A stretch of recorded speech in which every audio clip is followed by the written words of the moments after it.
All right, everybody stand by. I want to bring in Republican Congressman Brian Mast of Florida right now. He's an Afghanistan war veteran. He's a member of the Foreign Affairs Committee. Congressman, thank you so much for joining us. Thanks for all your service to our country. We're grateful to you. And I know what happened in Afghanistan today is so personal for you. You served in Afghanistan. You lost both your legs in a blast from an improvised explosive device. What goes through your mind, Congressman, learning that 12 U.S. service members and maybe more were killed, 15 others seriously wounded in these attacks? I've shed a good amount of tears over it already today. Sometimes you just can't help it. When you've seen a lot of folks buried, I've got a lot of rage going through me, and truly against this president.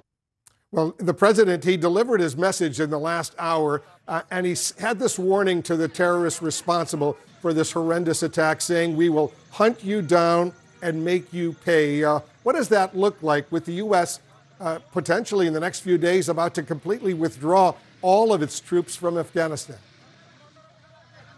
It's hollow. His words are as hollow as his heart and his head. That's the truth of it. All of this goes back to missteps from the very beginning.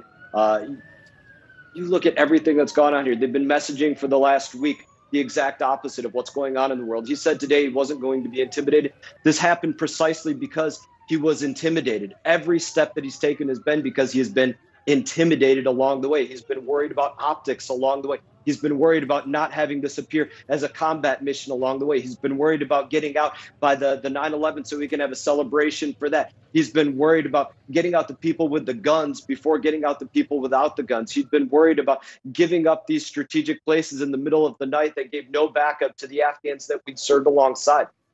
I could break things over what I'm seeing on this, and I don't believe a single word that comes out of that man's mouth. I know that you listened earlier in the day, as I did and so many others did, to the U.S. military's commander of the Central Command, General Kenneth McKenzie. He put it very bluntly. He said they expect these kinds of terror attacks to continue.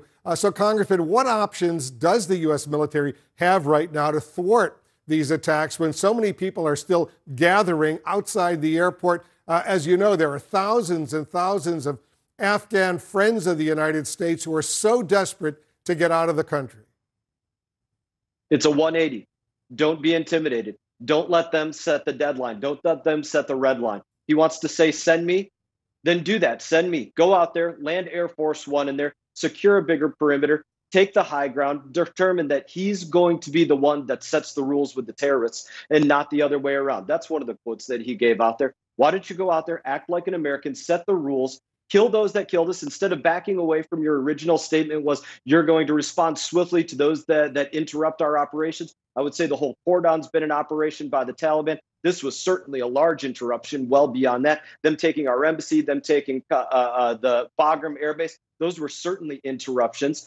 You go out there and he wants to back off and say, well, we're going to meet them at a time and place of our choosing. That's backing off. Go out there and say, we're going to get back hold of the most advanced military weaponry that he said that they now have. Let's get a back hold of our equipment so that Americans, civilians, military, and alike aren't being killed for years to come with what was left to them, that their intelligence agencies predicted that this kind of fall would happen. We could talk about this forever.